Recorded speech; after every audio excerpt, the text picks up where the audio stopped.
안녕하세요. 저는 이제 40대 중반을 지나가고 있는 워킹맘입니다. 살면서 별일을 다 겪는다고 하지만 이렇게 황당한 일 하나로 큰 일까지 번지게 될 줄은 꿈에도 몰랐습니다. 어찌 보면 작은 여러 개가 모여서 지금의 일을 만들어낸 것은 아닌가 하는 생각도 듭니다. 여러분은 나비 효과라는 말을 아시나요? 작은 나비의 날개짓으로 태풍이 일어난다는, 저는 그 말을 늘 웃어 넘기곤 했는데 이번에는 제대로 깨닫게 되었죠. 저에게도 충분히 있을 수 있었던 나비 효과구나 하는 것을요.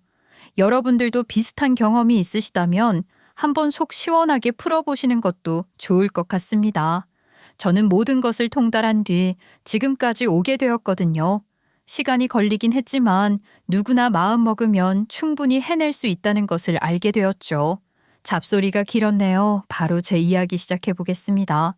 저는 그냥 평범하게 자랐습니다.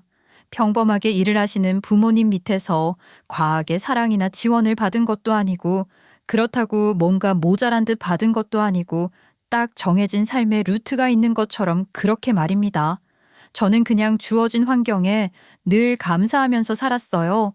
비싼 브랜드의 옷을 사 입어본 적은 없었지만 그래도 동대문 같은 곳에서 저렴한 옷을 사면서도 행복했었죠. 부모님께 받는 용돈이 부족해서 떡볶이 한 번을 사 먹을 때마다 지갑 사정을 생각해야 했지만 그래도 늘 즐거운 학창 시절을 보냈습니다. 그렇게 대학을 가고 졸업을 하고 회사 생활을 하면서 그런 소소한 즐거움들이 사라진 것 같아요. 번 돈으로 부모님께 용돈을 드리면서 뿌듯하기보다는 이래서 언제 돈을 모으지 하는 생각도 들었던 것 같습니다. 물론 제가 받은 것에 비하면 정말 얼마 되지 않는 용돈이었지만 저도 제 나름대로의 준비를 해야 하는 시기이기도 했으니까요. 상황이라는 게 시간이 가면 갈수록 좋아질 생각은 하지 않고 점점 나빠지기 시작했습니다. 저희 부모님께서는 연이은 회사 재정난으로 인해 월급이 밀리기도 했고 아버지께서는 퇴직까지 하게 되었어요. 부모님께서 두 분 다 직장을 그만두시게 되시고 퇴직금 받으신 걸로 음식점 장사를 하다가 그것도 폐업을 하게 되셨습니다. 그러면서 점점 집안에 돈이 없어지고 생활하는데 어려움까지 치닫게 되었죠. 저는 정말 자식으로서 그런 생각을 하면 안 되지만 이 집구석을 떠나고 싶은 생각만 절절하게 들었습니다. 시간이 지나면 지날수록 제 월급날만 기다리시는 부모님을 보면서 저에게 주어지는 부담감만 늘어나게 되었죠. 20대 후반 친구들이 하나둘씩 연애를 시작하면서 결혼 이야기로 꽃을 피울 때 저는 아무런 말도 할 수가 없었습니다. 모아둔 돈은 남들에 비해 얼마 되지 않았고 결혼을 하고 싶은 남자조차 없는 상황이었으니까요. 제가 번 돈조차 펑펑 쓰지 못하는데 무슨 연애를 할 수 있겠습니까? 저는 점점 비관론자가 되어가는 기분이었습니다. 현실에서 부정만 하기 바빴고 모든 걸 나쁘게 보기 시작했어요. 남들이 무슨 말만 해도 속으로는 편안하게 생활을 하고 있으니까 그런 말도 할 수 있는 거지 하는 부정적 생각만 떠올랐어요. 그런 저를 한 발 앞으로 조금 더 밝은 세상으로 꺼내준 사람이 있었으니 그건 바로 남편이었습니다. 남편은 저희 회사와 거래를 하고 있는 중소기업에서 일을 하고 있었는데 그 회사가 중소기업에서도 꽤 규모가 있는 회사였습니다. 남편은 자리도 잘 잡아서 월급도 괜찮은 사람이었어요. 그런 남편은 저에게서 느껴지는 불편함, 부정적인 기운을 간파했나 봅니다. 남편에게는 무슨 의지가 있었는지 모르겠어요. 그냥 제가 너무 안타까워 보였다던가, 그냥 저를 고쳐놓고 싶었다던가, 그런 호기심에서 시작된 호감일 수도 있다고 생각했어요. 남편은 저에게 한 발 한 발 다가오기 시작했습니다. 처음에는 거래처 직원이기 때문에 자리에 함께 했지만 나중에는 쥐도 새도 모르게 저에게 들러붙은 남편을 떼어낼 수 없게 되었죠. 남편은 한편으로는 오기가 있었던 것 같아요. 부정적인 늪에서 빠져나오진 못하는 저를 어떻게든 빼내고 싶은 그런 오기요. 그게 과연 사랑이냐고 물어본다면 저는 모르겠다고 대답을 할 수밖에 없을 것 같습니다. 남편과 저의 연애는 이상했어요. 길을 가다가 꽃을 보고 예쁘다며 선물을 해주는 남편에게 저는 쓸모도 없는 쓰레기를 사왔다며 이야기를 했죠. 그러면 남편은 깔깔거리며 웃었어요. 쓰레기가 될 지언정 지금만 예쁘면 그만 아니냐고 하면서 말입니다. 저는 그런 남편을 보고 처음에는 어이가 없어서 아무런 말도 하지 않았지만 점점 제가 부정적인 말을 해도 긍정적으로 바치는 남편에게 빠져들게 되었어요. 어느 날부턴가 저에게 꽃을 선물해주면 이런 쓰잘데기 없는 걸 왜 사왔냐는 말보다 고맙다는 말이 먼저 나가게 되더라고요. 그렇게 종이에 물감이 스며들듯이 천천히, 하지만 지워지지 않을 정도로 깊게 남편에게 빠져들게 되었습니다. 남편은 저에게 아까운 것이 하나도 없는 사람이었어요. 제가 남편과 연애를 시작하고 1년이 차에 되기 전에 남편에게 먼저 저희 집안 사정을 털어놓았습니다. 저희 부모님께서는 지원을 해주실 수 없는 상황이고 오히려 제가 지원을 해야 되는 상황이라고요. 요즘 나라 상황도 그렇고 회사도 정년퇴직이 빨라지고 있는 시점인데 다들 비슷비슷하지 뭐. 과도기라고 생각해. 이러다가 어느 순간 안정이 찾아올 수도 있는 거고. 나는 각자 집안의 사정이라는 게 다 있다고 생각하고 있으니까 그런 걸로 걱정하지 않았으면 좋겠어. 남편은 제 손을 꼭 잡으며 각자 사는 건 비슷하다 말을 했지만 남편의 집안은 저희 집안과 달라 보였어요. 훨씬 더 여유가 있고 넉넉해 보였죠. 남편이 굳이 숨기려고 허세를 부리는 게 아니라면 넉넉한 게 맞았죠. 시아버지께서 꽤 크게 공구를 판매하는 철물점 같은 것을 운영하셨는데 단골도 많고 오랜 시간 한자리에서 영업을 하셔서 그런 건지 들어오는 일도 많았어요. 시아버지께서는 아파트 대단지가 들어선 상가에서 크게 철물점을 운영하셨기에 대단지 내에 전기선 공사라던가 문고리를 교체하는 작업이라던가 그런 소일거리도 전부 맡아서 하셨었습니다. 그 덕에 벌이가 꽤 좋으셨던 것 같아요. 차도 외제차를 끌고 다니셨었고 저를 볼 때마다 용돈을 쥐어주셨거든요. 남편이랑 연애를 하면서 시부모님을 자주 뵌 것은 아니었지만 그래도 진짜 며느리도 아니고 고작 연애 상대인데 그렇게 용돈을 쥐어주시는 건 쉽지 않은 일이라 생각했습니다. 시어머니께서는 저를 그닥 예뻐해 주시는 건 아니었지만 그렇다고 크게 반대를 하시는 것도 아니었어요. 그렇게 제 나이 34살 남편과 진지하게 결혼을 약속하게 되었고 저희는 연애를 한 지 3년 차가 되는 날 웨딩 마치를 올리게 되었습니다. 결혼식을 올리는 과정도 그렇게 순탄하지는 않았어요. 결혼을 하려면 돈이 필요했는데 저희 수중에 그렇게 많은 돈이 있지 않았거든요. 물론 저희라고 묵는 것도 미안하긴 했어요. 저는 정말 모아둔 돈이 없었어요.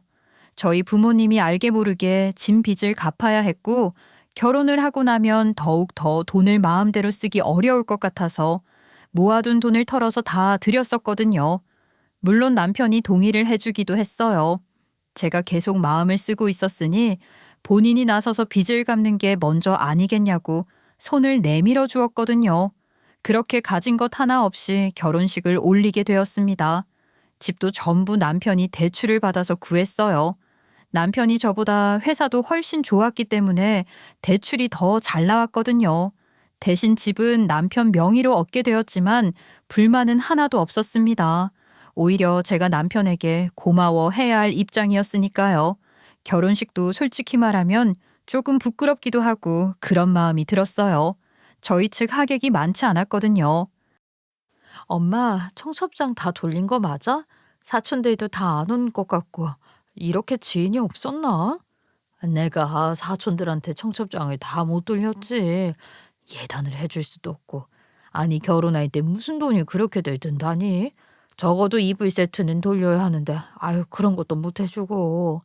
엄마 요즘 시대가 어떤 시대인데 그런 걸 돌린다고 그래. 그냥 청첩장만 보내도 되는 거를. 아이 몰라. 신랑 측 손님들은 많은데 비교되겠어. 적당히 섞어 앉으면 되지. 그리고 요즘 누가 그런 걸로 흉을 본다고 그래. 아유 얘 너무 걱정하지 말어. 친정엄마는 속 편한 소리를 하셨어요. 정작 저는 시댁의 눈치를 보느라 바빴는데 말이죠. 정작 남편은 별 생각이 없어 보이는 듯 했지만 시어머니께서는 콕 집어서 신부 대기실까지 찾아와 저에게 말을 하셨죠.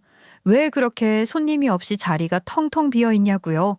억지로 웃으면서 다들 많이 바쁘신가 보다 하고 넘어갔지만 시어머니 눈빛에서 느낄 수 있었어요. 얼마나 사는 게 팍팍했으면 결혼식에 초대를 할 친구도 없었겠냐는 눈빛이요. 제가 마치 인맥 관리도 잘 못하고 성격이 모나서 결혼식장에 제 손님이 없는 거 아니겠냐는 느낌을 받았습니다. 저는 정말 쥐구멍에 숨고 싶을 정도로 부끄러워졌어요. 친정아버지의 손을 잡고 버질로드를 걸어가면서도 고개를 당당하게 들지 못하겠더라고요. 고개를 들면 신부 측 하객 쪽 좌석만 비어있을 것 같은 느낌이 들었거든요. 그렇게 결혼식을 마치고 난 뒤 저는 남편과 힘을 합쳐 열심히 대출금을 갚고 아이도 낳고 키우며 노후 준비를 하면 된다고 생각했습니다. 인생에서 가장 중요한 것이 돈 아니겠어요? 돈이 있으면 뭐든지 행복할 수 있는 세상이잖아요. 저는 그런 세상이 저에게도 찾아올 것이라 믿었습니다. 늘 긍정적인 남편은 저에게 영감을 주는 사람이었고 삶에 큰 힘을 주는 사람이었으니까요. 하지만 결혼 생활은 정말 현실이었어요. 남편이 꽤 괜찮은 중소기업에 다니고 있었기 때문에 대출도 무리해서 받은 것이었는데 남편네 공장이 와르르 무너지게 된 사건이 일어나게 되었습니다. 공장장이던 사장님의 아들이 회사에 입사를 하면서 횡령을 한 사실이 밝혀지게 된 것입니다. 그 바람에 재판도 받게 되고 횡령을 고발한 사람들도 줄줄이 떨어져 나가게 되었어요. 이게 사회생활이라는 게 정치질이랑도 연관이 깊지 않겠습니까? 공익을 위해 고발을 했던 무리들까지 피해를 보게 될 줄 누가 알았겠습니까? 평소 늘 긍정적이고 불의를 참지 못했던 남편은 나서서 횡령 고발에 힘을 쓰게 되었고 그 바람에 사장 눈 밖으로 나게 된 것이었죠. 당연히 정의가 승리를 하고 우리 남편이 배제를 당하면 안 되는 상황이었지만 사람들은 전부 사장의 편에 서게 되었어요. 내부적으로도 해결할 수 있는 수준의 횡령이지 않았냐 하면서 남편과 횡령을 고발한 무리들이 오바를 한 것이라고, 덕분에 회사 얼굴에만 먹칠을 하게 되었다고 사장 식구들을 감싸고 들기 시작한 것이었습니다. 낙동강 오리알이 된 남편은 좌청까지 당하고 말았어요. 공장 내 핵심 부서에서 일을 하고 있었지만 영 말도 안 되는 곳으로 인사이동이 되게 되었거든요. 남편은 그 일로 인해서 엄청난 좌절을 겪었습니다. 한 가지 다행인 것은 저는 꾸준히 한자리에서 우물한 개구리처럼 일을 하고 있다가 승진을 했다는 것이었어요. 남편은 월급이 삭감되었지만 저는 연봉이 오르게 되었고 그 덕에 저희 가족의 생계는 유지할 수 있었습니다. 남편이 잃은 만큼 제가 채우게 되었거든요. 저는 정말 다행이라고 생각했지만 그 부분이 남편에게는 조금 더 자존심을 잃게 되는 사건이었던 것 같아요. 하루는 시어머니께서 저를 불러다가 이상한 소리를 하시더라고요. 원래 저를 탐탁치 않게 생각했고 별로 좋아하지 않았다는 걸 알고 있었기 때문에 시댁으로 부르셨을 때만 하더라도 분명 트집을 잡겠거니 싶긴 했죠. 그런데 시어머니 입에서 그런 말이 나올 줄은 꿈에도 몰랐습니다. 제가 승진을 했다는 것 자체가 마음에 안 든다는 식으로 말을 하시더라고요. 저는 솔직히 너무 당황스러웠어요. 축하받을 일이라고 생각을 했는데 본인 아들이 기가 죽을 수도 있지 않겠냐고 하시더라고요. 네가 승진을 했다고 온 동네방네 자랑을 하고 다녀서 우리 아들이 기가 죽을까 걱정이 된다. 연봉도 올랐다며? 우리 아들은 연봉도 삭감됐다고 하던데. 네가 돈 좀 더 벌게 되었다고 해서 우리 아들 무시하고 그런 건 아니겠지? 네? 아, 어머님, 제가 왜 그 이한테 그런 걸로 무시를 하고 자랑을 하고 그러겠어요. 제가 버는 돈이 얼마든 그이가 버는 돈이 얼마든 그게 무슨 상관인가요? 저희는 이미 부부인데요. 부부간에도 지켜야 하는 자존심이라는 게 있는 법 아니겠니? 나는 말이다. 여자는 무조건 남편을 공경하고 남편이 하는 일에 토를 달아서는 안 된다고 생각한다. 내가 그렇게 우리 남편을 내조했었어. 우리 남편이 괜히 일이 숭숭장구할 줄 알아? 내가 다 옆에서 내조를 차렸기 때문이란다. 시어머니께서는 저에게 기를 팍 죽이고 남편이 하는 일에 절대로 토를 달아서는 안 된다고 말을 했었어요. 저는 시어머니의 그런 행동을 도무지 이해할 수가 없었습니다. 집에 돌아와서 남편에게 슬쩍 물어보았더니 남편이 저에게 그러더라고요. 너무 신경 쓰지 말라고요. 시어머니께서 남편에게도 제 험담을 하면서 기죽지 말라고 했던 건지 남편이 아주 진절머리를 치더라고요. 솔직히 저는 남편의 심정도 이해가 갔어요. 시어머니께서는 제가 마음에 안 든다는 소리를 몇 번이나 남편을 붙잡고 이야기하신 듯 했거든요. 본인이 좋아서 한 결혼인데 집안에서 자꾸 별로다 별로다 하니까 당연히 신경이 쓰이지 않았겠어요. 그때 제가 남편을 더 이해하고 생각하고 보살폈어야 했는데 저도 자존심이 상하더라고요. 우리 집에 못 살게 된 것이 제 탓도 아닌데 집안 차이를 운운하면서 그렇게 엄청난 부잣집도 아닌 사람들이 저희보다 형편이 조금 나은 것뿐인데 무시를 하는 게 자존심이 상하지 않겠어요. 저도 물론 지긋지긋한 집구석을 벗어나고 싶었던 사람 중에 하나였지만 그래도 제 부모님인데 당연히 시댁에서 그렇게 이야기를 하는 것 자체가 열받는 일이었죠. 그러니 저도 모르게 남편에게 부드럽게 말을 하지 않고 틱틱거리기 일쑤였고 특히나 시댁을 방문한 다음에는 그 강도가 심해졌어요. 밝았던 남편은 사회생활에서 받은 상처도 집에서 긁히는 바가지로 인해 점점 우울해지고 신경질적인 사람으로 변하게 되었죠. 그렇게 1년, 2년 아이까지 낳고 남편이랑 저는 정을 붙이면서 살고 있다고 생각했었는데 정을 붙인 건 저 하나였나 봐요. 저는 남편의 긍정의 힘을 받아 점점 더 밝아지고 세상을 달리 보게 되었지만 정작 남편은 저의 불행을 먹고 세상을 점점 더 비관적으로 바라보게 되었거든요.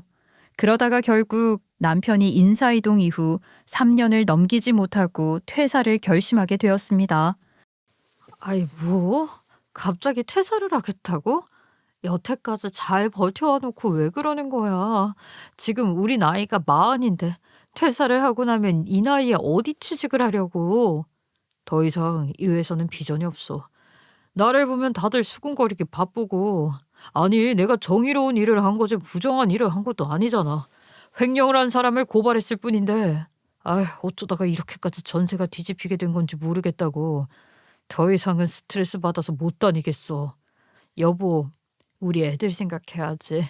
애들 이제 4살, 2살이야. 우리가 애들을 일찍 낳은 것도 아니고 이러다가 대학은 보낼 수 있겠어? 버텨야 할 시간이잖아. 나도 알아. 도움받을 수 있는 든든한 집안이 있는 것도 아니고 우리가 알아서 능력껏 대야 한다는 것도 알아. 대출금도 갚아야 하고 애들 대학 등록금도 마련해야 하고 우리 노후까지 생각해야 된다는 거 잘 알고 있다고.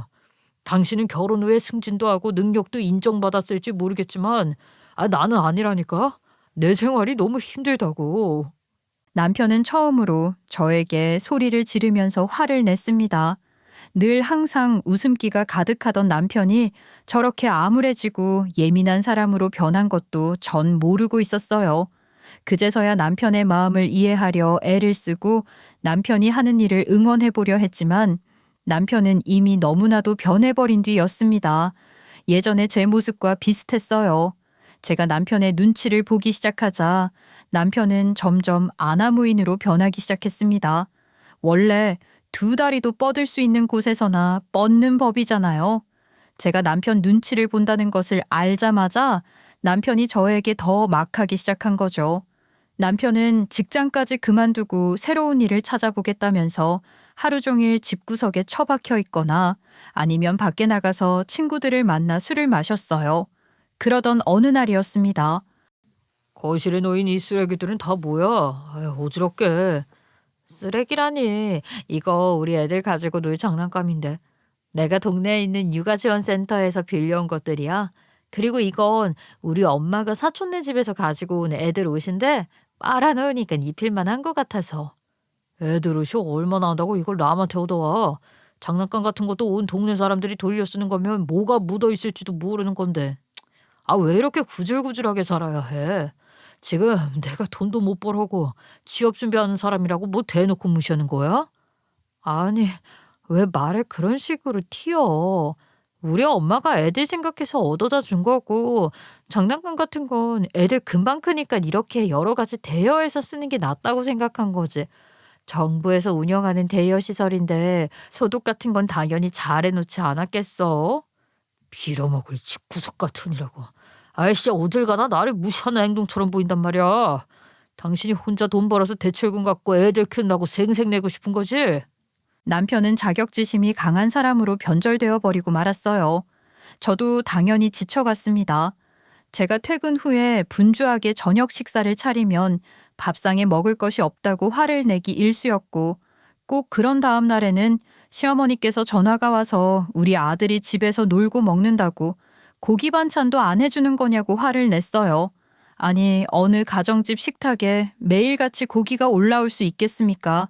김치에 계란말이에 반찬 몇 가지 올려두고 먹는 게 어디가 어떻다고, 밥 반찬이 부실하니 뭐니 그런 타령을 하는 건지 이해가 가질 않았습니다.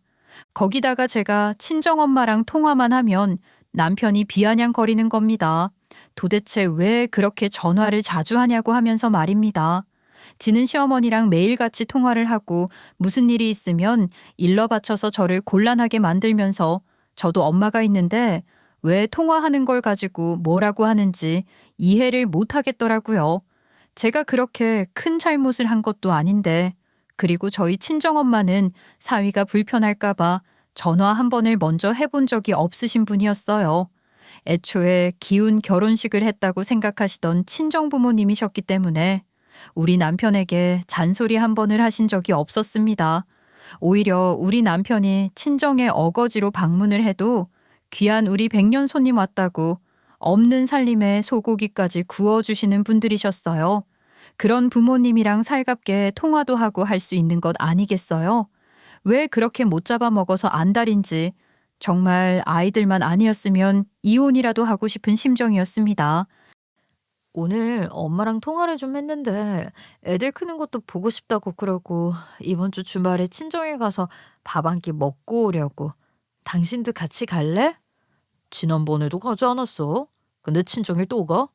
당신 우리 부모님한테는 전화 드리면서 그런 소리 하는 거야? 3개월 전에 가고 안 갔어. 그 3개월 동안 시댁에는 5번도 넘게 갔고. 아니 우리 부모님 보러 가는 건데 시댁은 왜 끼워서 이야기를 해. 어머님이랑 지난주에도 통화했어. 이번 주에는 전화 안 했잖아. 아 몰라. 나 처가댁 가기 싫어. 가봐야 맨날 지질이 궁성꼴만 보는 거지. 내가 보기엔 당신이 아직도 친정에 너무 의존을 하는 것 같아. 결혼을 했으면 자고로 이제는 우리 가정을 우선시해야지. 언제까지 그렇게 친정 부모 타령만 할 거야? 뭐? 내가 언제 친정 타령을 했다고 그래? 잘 지내시는지 자식으로서 궁금해하지도 못해? 그런 당신은 당신이 어머님이랑 매일같이 통화하면서 왜 나한테만 그러냐고? 처가랑 우리 집이랑 같아. 결혼할 때 지원받은 것만 해도 우리 집에서 거의 다 해준 거 아니야. 이 가구부터 시작해서. 아 이거 다 우리 집에서 해준 거 아니냐고. 당연히 차별성을 둘 수밖에 없는 거지. 나는 잘하고 있으니까 제발 당신이나 딱딱 잘해. 알겠어? 남편의 말 한마디 한마디가 상처였어요.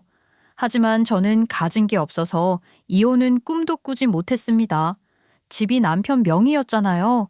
그렇게 남편이 일을 그만둔 지 6개월이 지나서 남편은 겨우 작은 회사에 취직을 할 수 있었습니다. 예전에 받던 월급에 비하면 조금 적긴 했지만 그래도 경력이 있어서 그런지 영 나쁘지는 않았어요. 남편은 다시 하고 싶은 일을 하며 돈을 벌기 시작하자 조금 밝아진 듯 했습니다. 그치만 그건 저를 제외한 사람들에게나 해당되는 이야기였어요. 남편은 여전히 저를 무시했고 제가 하는 일 하나하나 딴지를 걸기 바빴습니다. 오죽하면 저에게 시어머니가 2명이 있는 것 같은 기분이 들었습니다.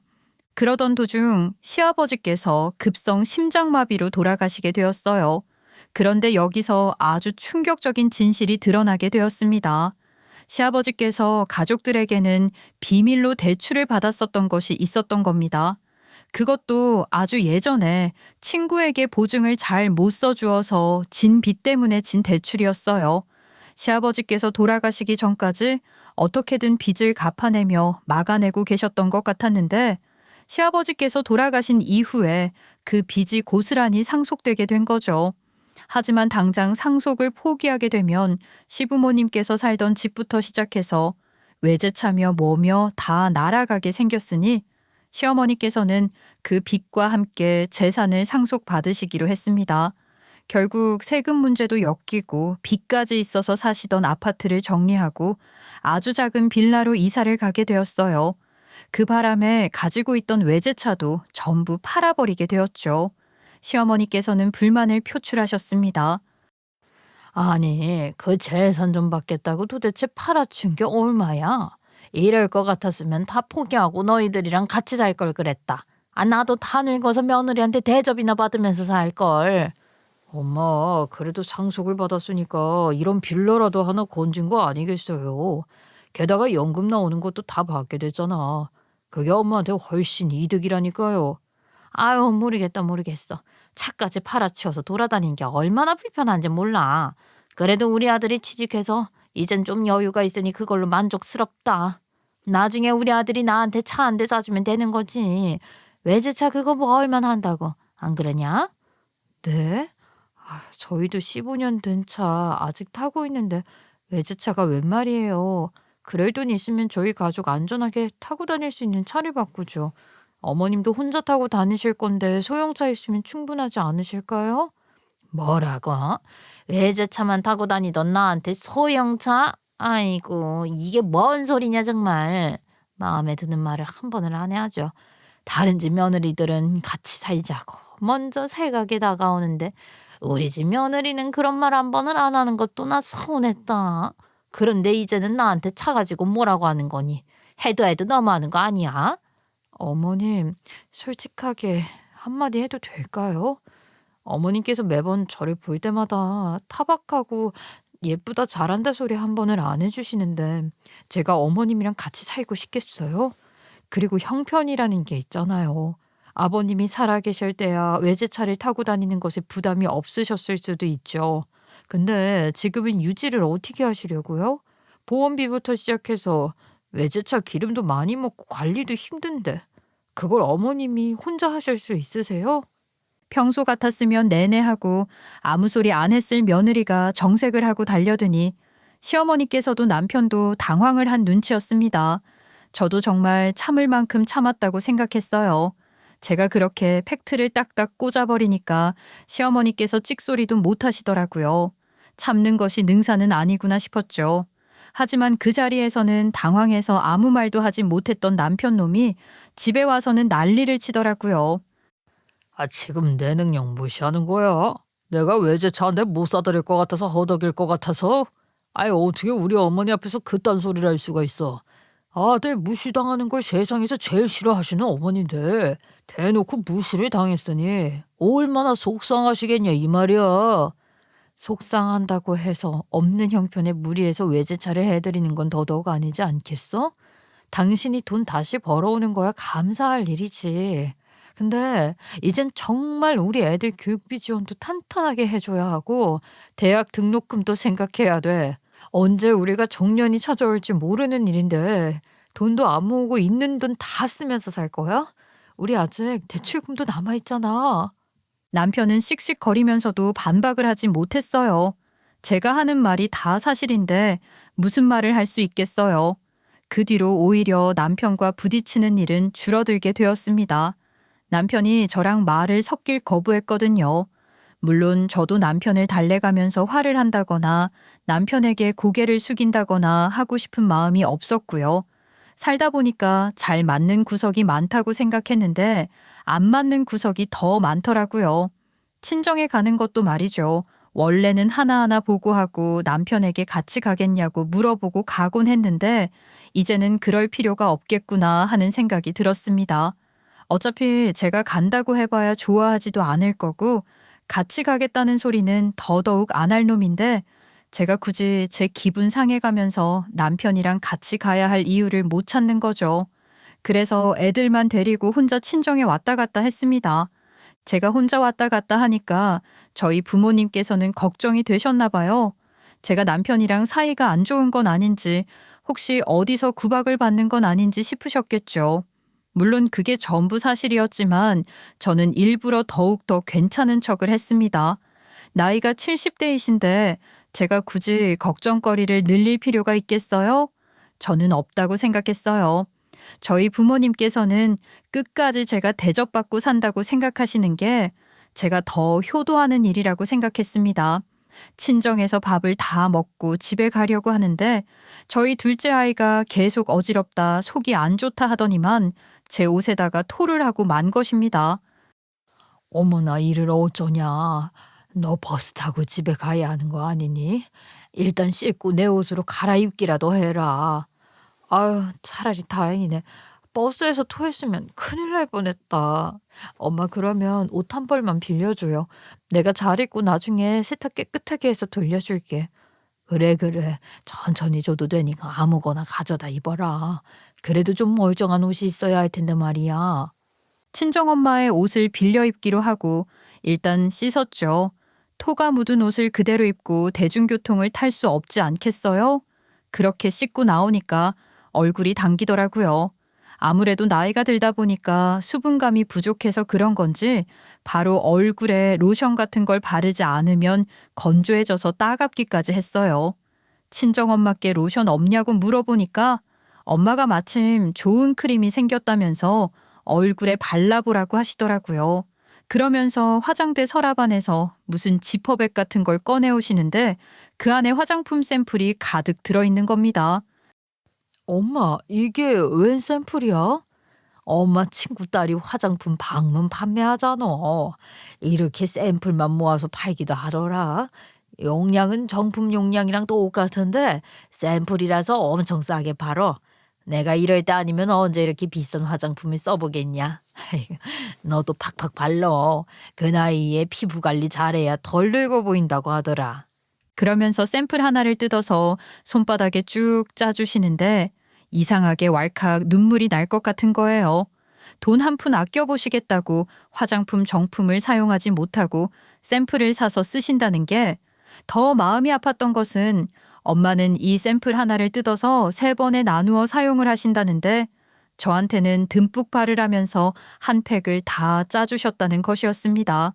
그 자리에서 울지는 못하고 눈물 꾹 참아가면서 얼굴에 샘플을 발랐습니다. 그렇게 집으로 돌아오고 나서 생각을 해보니까 친정엄마 생신이 얼마 남지 않았더라고요. 그런데 아주 황당한 일이 일어났습니다. 시어머니께서 저에게 조금 멀리에 있는 회원제 대형마트에 장을 보러 갈 예정인데 같이 갈 거냐고 물어보시더라고요. 거기에 가면 대용량으로 판매하는 고기들이 질도 좋고 값도 저렴해서 한번 갈 때 사재기를 해오곤 했거든요. 잘 됐다 싶어가지고 따라가겠다고 했죠. 마트까지 한 번에 가는 버스가 없어서 조금 불편하긴 했지만 그래도 저렴하게 장을 볼 수 있다는 장점이 크게 작용했어요. 아무튼 마트에 도착을 해서 장을 다 보고 집에 가려고 하는데 생각보다 많은 양의 짐이 생겼더라고요. 이걸 다 들고 대중교통을 갈아타고 하기엔 힘들 것 같아서 택시를 타야 하나 싶었는데 시어머니께서 데려다 주시겠다고 하는 게 아니겠습니까? 이게 무슨 소린가 했더니만 주차장으로 가시는 거예요. 분명히 차를 전부 팔았었는데 웬 주차장? 하면서 따라갔죠. 그랬더니만 외제차 한 대가 떡하니 서 있는 게 아니겠습니까? 물론 차 자체는 조금 작은 차였지만 그래도 외제차잖아요. 어머님, 이 차는 뭐예요? 차를 언제 사셨어요? 아, 우리 아들한테 못 들었냐? 이번에 우리 아들 보너스도 받고 해서 나한테 차 한 대 사줬다. 나이가 드니까 대중교통 타기도 어렵고 그렇다고 내가 걸어 다닐 수는 없지 않겠니? 남편이 저 몰래 할부로 차를 사드렸다는 겁니다. 그때 느낀 배신감은 정말 말로 표현할 수가 없었어요. 제가 아등바등 살고 있다는 걸 알면서도 어떻게 시어머니께 저한테는 상의도 없이 이 비싼 차를 사줄 수 있는 건지요? 기가 막힐 노릇이었습니다. 저희 친정엄마는 돈 아낀다고 화장품을 샘플로 사다가 쓰고 계신데 정말 화가 나더라고요. 그래서 저도 친정엄마의 생신날 그냥 넘어가지 않겠다고 생각했죠. 물론 그렇게 비싼 자동차를 할부로 사드릴 여유가 없었지만 친정엄마가 좋다고 말을 했던 비싼 화장품 세트는 사드릴 수 있을 것 같았어요. 저는 친정엄마의 생신날 백화점에 친정엄마를 끌고 가서 설화수 화장품 세트를 사드렸습니다. 헉소리가 절로 날 만큼 화장품 가격이 비쌌지만 대용량으로다가 오래오래 팍팍 쓰시라고 세트를 품에 딱 안겨드렸죠. 이거 이렇게 비싼 걸 선물로 사주겠다고? 됐다. 이럴 돈 있으면 우리 손주들이랑 사위랑 맛있는 거 사 먹지 왜? 아이고 부담스러워라. 됐다 됐어. 엄마, 내가 엄마 생일 선물로 이런 거 하나 못 해줄 것 같아? 아유 그냥 받아. 내가 해주고 싶어서 해주는 건데 고맙다고 하면 됐지. 받아 받아. 이 정도는 해줄 수 있는 능력 나 충분히 있어. 친정엄마는 부담스럽다 됐다 하시면서도 화장품 세트에서 시선을 떼지 못하셨어요. 결국에는 포장까지 다 해서 환불 안 된다고 못을 박자마자 고맙다면서 품에 꼭 안으시더라고요. 몇 번이나 아껴서 잘 쓰겠다고 고맙다고 인사를 하시는데 이게 뭐 어려운 일이라고 그동안 화장품 한 번을 못 챙겨드렸었나 싶더라고요. 혹시라도 환불한다고 하실까봐 화장품 영수증은 제가 챙겨서 집으로 돌아왔습니다. 룰루랄라 기쁜 마음에 콧노래를 부르고 있으니 남편이 슬쩍 와서 물어보더라고요. 시어머니께 남편이 차를 선물한 것을 알게 되었는데 일부러 그 일에 대해 말을 한마디도 하지 않았더니 남편이 의아하기도 하고 또 눈치가 보였는 모양이더라고요. 뭐가 그렇게 기분이 좋아서 헤헤거리고 웃고 있어? 오늘 장모님 생신 선물 사드리러 간다고 하지 않았어? 뭐 좋은 거 해드렸나 봐. 아, 그냥 화장품 세트 해드렸어. 우리 엄마가 평소에 써보고 싶다는 화장품이 있어서 말이야. 화장품? 뭐 해드렸는데? 아, 세트면 그 비싼 거 아닌가? 그러게 가격이 조금 나가긴 하더라. 스킨에 로션에 크림에 아이크림에 뭐 이것저것 다 하니까 꽤 비싸대. 설화수 제품으로 해드렸거든. 그러면서 제가 옷을 정리한다고 외투를 벗으면서 주머니에 있는 지갑이랑 잡다한 것들을 꺼냈어요. 거기에 영수증도 떡하니 있었죠. 남편이 가격이 궁금했었던 건지 영수증을 펼쳐보더니만 헉소리를 내는 게 아니겠습니까? 본인이 생각했던 화장품 가격이랑은 완전히 다르니까 놀랐나 보더라고요. 그러더니만 손을 달달 떨면서 제 얼굴을 한번 영수증을 한번 그렇게 쳐다보는 게 아니겠습니까? 솔직하게 말을 하면 조금 통쾌하기도 했습니다. 그렇게 저희 친정은 챙기지도 않더니 근데 그 다음에 남편이 한 행동이 무척이나 경악스러웠습니다.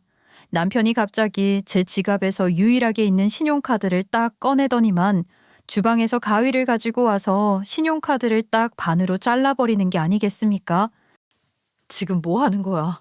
내 신용카드를 왜 반토막을 내는 거야? 미쳤어? 화장품 가격이 이게 뭐야? 아, 여기에 무슨 금가루라도 들어가대? 어? 아, 우리 형편에 도대체 이 가격의 화장품이 이게 말이 되는 거냐고. 아니, 장모님은 생각이 없으시대? 장모님이 이걸 그냥 받으셨다고? 이야, 진짜 황당하다, 황당해. 앞으로 돈 이렇게 쓸 거면 신용카드 싹 다 없애. 처가에 1,000원 한 장도 쓰지 말고. 그렇게 말을 하더니 어디론가 전화를 거는 게 아니겠습니까? 정말 너무너무 어이가 없어서 입을 떡 벌리고 있는데 남편이 전화를 받은 상대방에게 장모님하고 부르더라고요. 미친놈인가 싶었죠. 갑자기 저희 친정엄마한테 왜 전화를 거나 싶었습니다. 뭐 하는 거야? 지금 우리 엄마한테 전화는 왜 해? 장모님, 그 선물 받으신 거 뜯으셨어요? 안 뜯으셨죠? 그거 환불해야 하니까 건들지도 마세요. 제가 지금 찾으러 갈 테니까요. 내가 내 월급으로 우리 엄마 생신 선물 사드린 건데 당신이 왜 그걸 환불받아? 알아, 생각을 좀 해봐라. 생신 선물도 정도껏이어야지. 이렇게 비싼 걸 턱턱 안겨드릴 만큼 우리 형편이 좋은 줄 알아? 솔직히 결혼할 때부터 기운 처가였잖아. 축의금도 얼마 안 들어와 손님도 별로 없어. 직구한테 돈이라도 한 푼 보태줬어? 어? 이 집에 들어와 있는 가구들 살 때도 한 푼 안 보태줬잖아. 살면서 우리한테 도움이 된 적이 있었냐고. 전화를 끊지도 않고 그렇게 비난을 쏟아내는데 정말 눈물이 핑 돌 것 같았습니다. 아무것도 없이 시집만 와도 괜찮다고 했던 남편은 어디 가고 이렇게 악에 바친 놈만 남았는지, 결혼 생활하는 동안 왜 이렇게 변해버린 건지 정말 무서울 지경이었죠. 남편은 서둘러 외투를 입고 사라졌습니다. 저는 발을 동동 구르면서 친정엄마께 전화를 걸었고 화장품 세트 절대로 남편에게 주지 말라고 했어요. 엄마 그냥 썼으면 좋겠다고요. 하지만 저희가 싸우는 내용도 다 들었고 정말 저희 부부에게 뭐 하나 해준 게 없었던 게 마음에 걸렸었던 친정엄마께서는 그 화장품을 받아서는 안 된다고 생각을 하셨나 봅니다. 한참 뒤에 미안하다면서 저희 남편에게 돌려주었으니 환불하라는 메시지를 서툴게 보내셨더라고요. 그 메시지를 받고 얼마나 울었는지 모르겠습니다. 그리고 저는 남편 놈과 더 이상 결혼 생활을 유지해서는 좋을 게 없다는 판단을 내렸죠. 하지만 여기서 활용점정이 있었으니 남편이 한참 뒤에 집에 돌아왔는데 빈손으로 오는 게 아니겠습니까? 영수증은 분명 식탁 위에 있는데 영수증 없이 환불이 되었을 리도 없는데 빈손으로 온 게 이상했죠. 화장품 세트 어떻게 했어? 엄마 말로는 당신이 가져갔다고 하던데. 아, 그거 우리 엄마 주고 왔어. 쪽팔리가 어떻게 백화점 가서 환불해달라고 그러냐. 아이, 우리 엄마가 우리 집 살림에 보탠 게 더 많으니까 그냥 우리 엄마 줬다. 왜? 그 말에 저는 딱 이혼 결심이 섰습니다. 제가 부들부들 떠는 모습을 보고 비웃음을 슬쩍 흘리는데 이 새끼는 사람 새끼가 아니구나 하는 생각이 들더라고요. 하지만 신혼집 명의도 그렇고 시댁에서 도와줬던 것도 그렇고 결혼 생활이 10년을 넘긴 것도 아니었으니 이대로 이혼을 하면 재산 분할이 제가 원하는 만큼 이루어지지 않을 걸 알았습니다. 그래서 저는 차분히 기다렸어요. 그렇게 10개월 동안 꾹꾹 참으면서 저는 기다리고 또 기다렸습니다. 그리고 드디어 이혼을 할 때가 찾아오게 되었죠. 저는 남편에게 당당하게 이혼 서류를 들이밀었고 이혼 서류를 받은 남편 놈의 얼굴은 사색이 되었습니다. 제가 그동안 참으면서 기다려온 것이 본인을 그저 가족이라 생각해서 허물을 다 받아들여서 사랑해서 참는 거라고 생각했나 보더라고요. 지긋지긋한 이 못된 놈과 이혼을 할 생각으로 발톱을 숨기고 있었다는 생각을 전혀 하지 못한 것 같았습니다. 갑자기 이혼이라니? 왜? 아니, 내가 그동안 조용히 살았잖아. 당신이랑 나랑 최근에 싸운 적도 없었고. 내가 참아왔던 거지, 이날을 위해서. 당신에게서 빼앗을 거 다 빼앗고 이혼을 할 날만 기다리면서 참았던 거라고. 알아? 당신은 그저 내가 다 인내하고 버티고 참아줄 거라고 생각했겠지만 그건 착각이야. 나는 당신을 용서한 적이 없었어. 우리 엄마 생신 이후에 쭉 당신이랑 이혼할 날만 기다리고 있었다고. 그 거의 1년 가까이 된 일을 아직까지 마음에 두고 있었다는 거야, 정말? 아, 당신 진짜 소름이다. 그래서 집을 홀라당 당신 명의로 가져가자마자 이혼을 하겠다고? 그래, 내가 건질 게 하나는 있어야지. 우리 애들도 내가 데려가서 키울 거야, 알지? 어리면 어릴수록 양육권은 엄마한테 온다는 거. 어차피 빚밖에 없는 당신은 양육권자로 탈락이긴 하지만 말이야. 그래서 말인데 이혼은 이혼이고 당신이랑 한 공간에서 숨 쉬고 싶은 생각 없어. 그러니까 이만 내 집에서 나가줄래? 아이고, 이걸 노리고 나한테 그동안 우리 엄마한테 사준 자동차 대출부터 갚으라고 한 거야? 당신이 집 대출금 갚겠다고 하고. 그럼 내가 뭐하러 당신 명의로 된 집에 대출금을 갚아주려고 했겠어. 다 변호사한테 물어보고 준비했던 일이야. 당신이랑 이혼하려고. 어떻게 부부 사이에 이런 식으로 뒤통수를 칠 수가 있냐. 그래, 그래, 내가 잘못했어. 당신이 이렇게 뒤통수를 칠 수 있는 사람이란 걸 모르고 너무나 내 멋대로 했어. 지금이라도 사과할게. 이 집까지 없으면 나랑 우리 엄마는 어디 가서 살아? 그걸 왜 내가 신경 써야 해? 그러길래 분수에 맞게 살았어야지. 어머님도 마찬가지고 그 작은 빌라로 뭘 하겠다고 투자를 한답시고 집까지 팔아버리셨대. 그것도 당신이 추천해준 종목 아니었어? 전부 다 이걸 노리고 한 짓이야? 아이씨, 소름이다, 소름. 이거는 완전히 사기 아니야. 뭔 소리라는 거야. 나는 그저 정보만 물어다 드린 거고 투자를 한 건 본인의 책임인데 왜 다 나한테 뒤집어 씌워? 아, 됐고 내 집에서 나가. 당장 나랑 우리 엄마 갈 곳이 없는데 아유 어디를 나가. 내가 잘못했어. 우리 연애할 때처럼 서로 다시 의지하면서 그렇게 지내보자. 어? 내가 미안해. 너무 늦은 사과 아니야? 우리가 연애를 했던 시간이 아주 까마득해. 기억도 나질 않는다고. 그때 모난 나를 당신이 받아주었었지? 그래서 나도 버텼어. 모나게 변해버린 당신은 어떻게든 받아주려고 버텼었다고. 하지만 더 이상은 못 참겠어. 이혼해. 그리고 나가줘. 남편은 저에게 무릎까지 꿇고 빌었지만 저는 절대로 받아줄 수 없다고 했어요. 남편이 아이들을 끌어안고 아이들과 헤어질 수 없다면서 질질 끌길래 조용히 저는 거대한 캐리어를 들고 와 남편의 짐 가방을 싸서 던져주었습니다. 제가 차갑게 감정조차 없는 얼굴을 하고 남편에게 짐 가방을 집어 던지자 남편은 제가 단단한 결심을 했다는 것을 깨닫게 되었죠. 잘못했다고 눈물까지 쏟아내며 빌었지만 저는 그대로 남편의 짐을 문 밖으로 던져버렸습니다. 여러분, 제가 어떻게 이 집을 제 명의로 들고 오게 되었는지 궁금하시죠? 저는 남편의 재산 관리에 대한 허점을 발견하게 되었습니다. 신혼집 명의도 대출도 남편 명의로 되어 있었지만 사실상 대출 상환금은 제가 더 많이 갚아왔었어요. 남편이 회사에서 좌천을 당하기 전까지 2년 정도는 남편이 부담을 했었죠. 하지만 남편이 좌천을 당한 이후 연봉이 확 줄어들었기 때문에 그 대출금을 남편 혼자서 갚을 수가 없었습니다. 때마침 제가 승진을 해서 연봉이 오르기도 했었죠.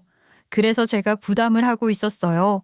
게다가 남편이 회사를 그만둔 다음부터는 6개월 정도 제가 가장 노릇까지 했었죠.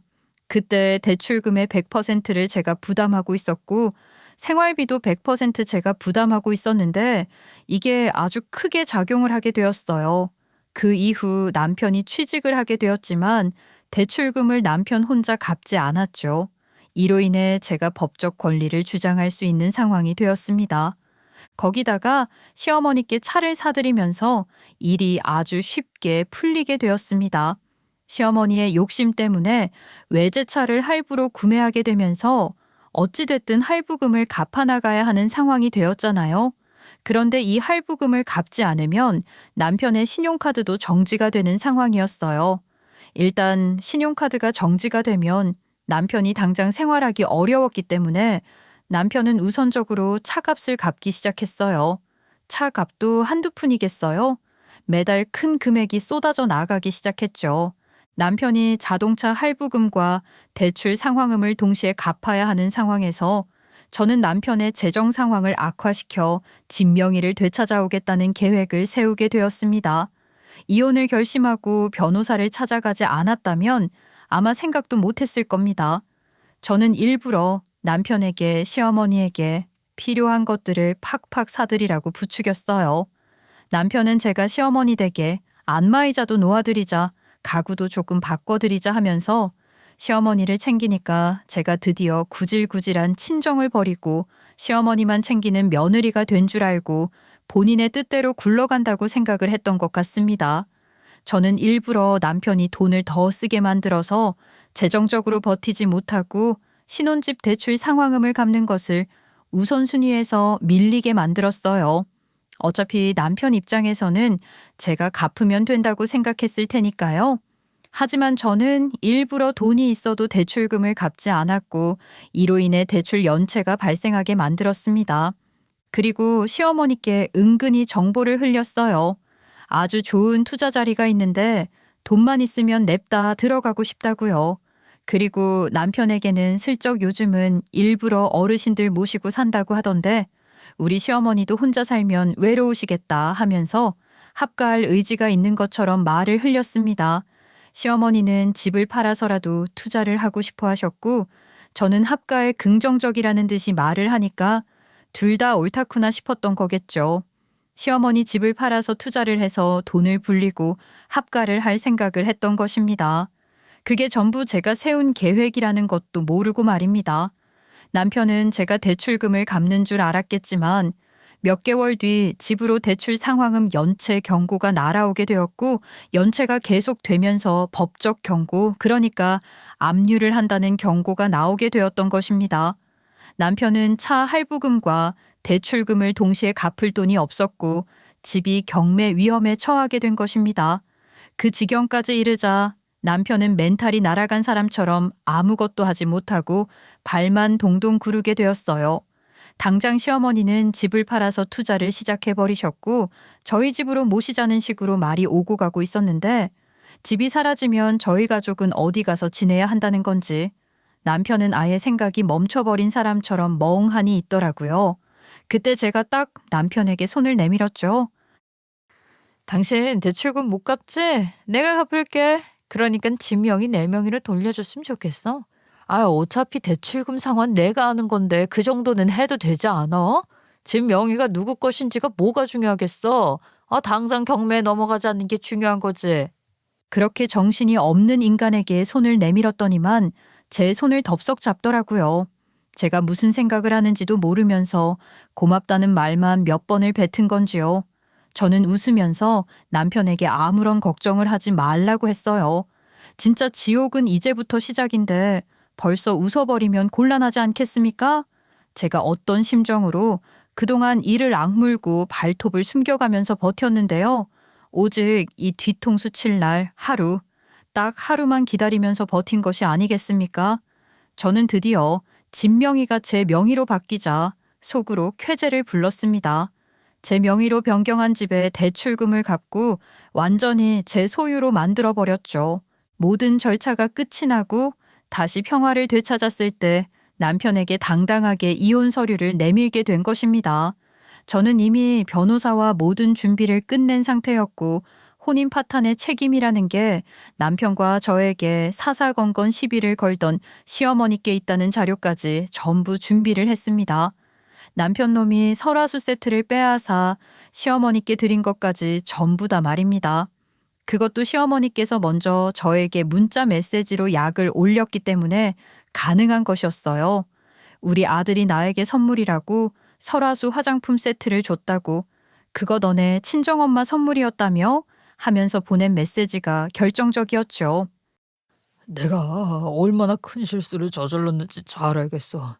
당신이 그 오랜 시간 이날만 기다리며 복수의 칼날을 갈았던 것도 정말 미안해. 그래도 우리 한 가족인데 다시 이어붙일 수 있지 않을까? 당신과 나라면 가능하지 않을까? 아니, 절대 불가능해. 당신이랑 헤어질 결심이 있었기에 오늘까지 올 수 있었던 거야. 당신이 효도를 하겠다고 돈을 펑펑 쓰고 당신 어머니께 차까지 선물한 덕분에 이제 당신은 집도 없고 나도 없고 애들도 없이 살게 될 거야. 축하해. 마지막에 하고 싶었던 말로 마무리를 하자 남편의 얼굴이 기이하게 일그러졌습니다. 찌질하게 눈물 콧물 훔치면서 짐을 들고 나가더라고요. 저는 바로 비밀번호부터 바꾸어 버렸습니다. 이혼은 순조롭게 끝이 났습니다. 물론 질질 짜면서 잘못했다는 전 남편, 저에게 악담을 퍼부으면서 벌 받을 거라고 악을 지르는 전 시어머니는 순조롭지 않았지만요. 하지만 집도 절도 돈도 없는 인간들이 얼마나 가겠습니까? 며칠 뒤에 더 이상 갈 곳이 없는지 저를 찾아와서 잘못했다고 빌고 또 비는데 결국에는 경찰을 불렀습니다. 집 앞에 죽치고 앉아서 사라질 생각을 하지 않으니 경찰께 도움을 받는 수밖에 없겠더라고요.